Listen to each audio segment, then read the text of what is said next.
Parang timang si Tito Soto, eh, 'no? May tama ito. Loko-loko. Ano ang latest? Panoorin mo. Yo! Panoorin natin.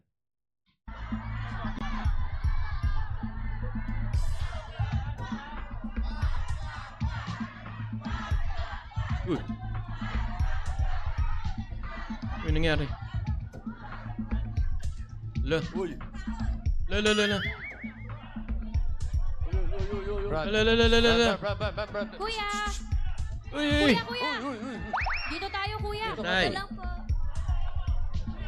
Awang ko siya. Kinakabahan, bossing. Siyempre, pag ganyan nakalaki yung pera, nakakakaba na yan. Relax. Alam nyo guys, ito ano yan siguro sa napanood natin, no?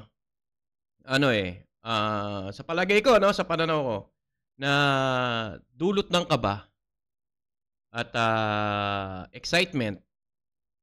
Minsan nagkakaroon ng hindi ko alam kung na-experience nyo to. Yung sa sobrang kaba nyo, minsan tawag ito, minsan nawawala ka sa sarili. Hindi naman nawawala sa sarili. Yung tipong parang ka na may mental block. Parang gano'n.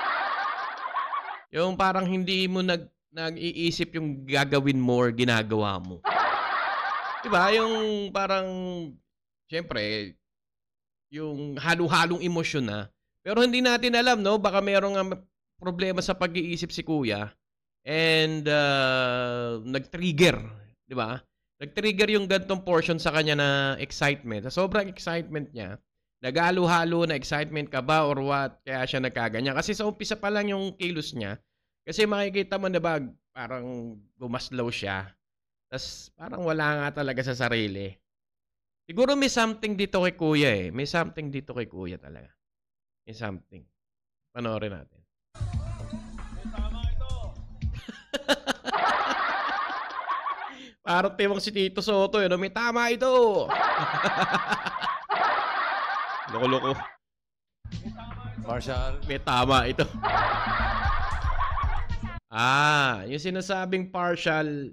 Ano yung partial? Partial na may something sa behavior niya or what? Yung sabi ni Big Soto. Pero salute. Salute sa Itbulaga kung paano nila na-handle yung ganyan. Live to, alam ko na na-handle nila yung ganyang klaseng sitwasyon, no, na hindi sila nagpanic.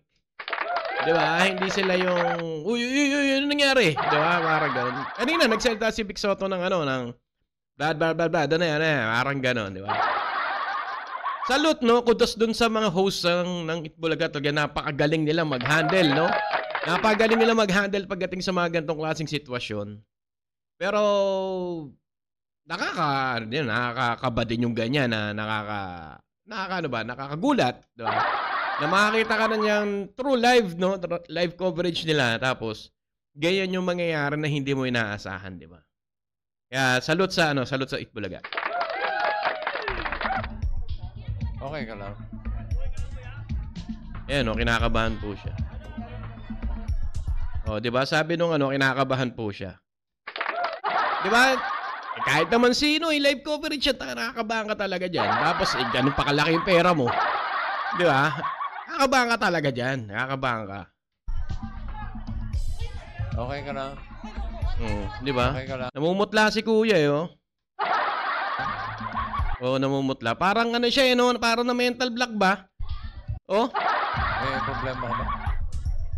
May problema? May nararamdaman pala. May nararamdaman ka? Ninenervyos. Ayan. Mabuti pa, kausapin muna natin to. Okay. Kausapin muna yung medic, ha? Oo, tama. Mukhang, Magaling. Salute sa Itbulaga, no? Napakagaling na mag-handle ng ganitong sitwasyon. Salute, ang galing. Hold muna na rin, Big. mukhang iba yung nervous niya, Iba. Oo. Lumala Iba. yung nervyos. Medyo parang...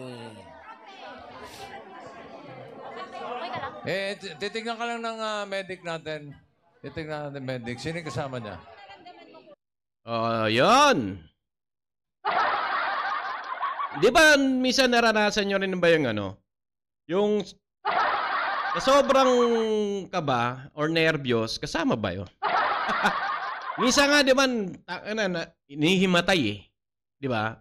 Sa sobrang excitement, kaba, or what, di ba, minsan, nagkukulaps, di ba? Ito yung sa kanya, parang parang ang nangyari sa kanya is, bigla siya nawala sa sarili, parang nawala siya sa realidad. No, kasi hindi naman natin akalain na mangyayari yung ganyan, pero sana okay lang si kuya, no? Sana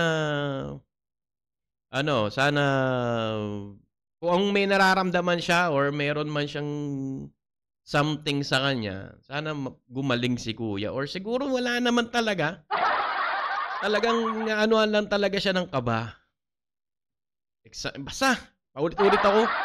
Yun. Pero hindi ko kasi alam yung mga ganyang medical term eh. Ang alam ko lang, sobrang excitement, minsan talagang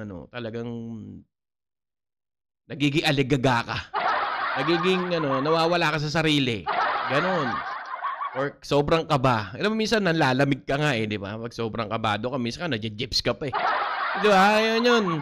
Siguro sa kanya, imbis na madjip. Kaya yun, nakagawa siya ng di maganda.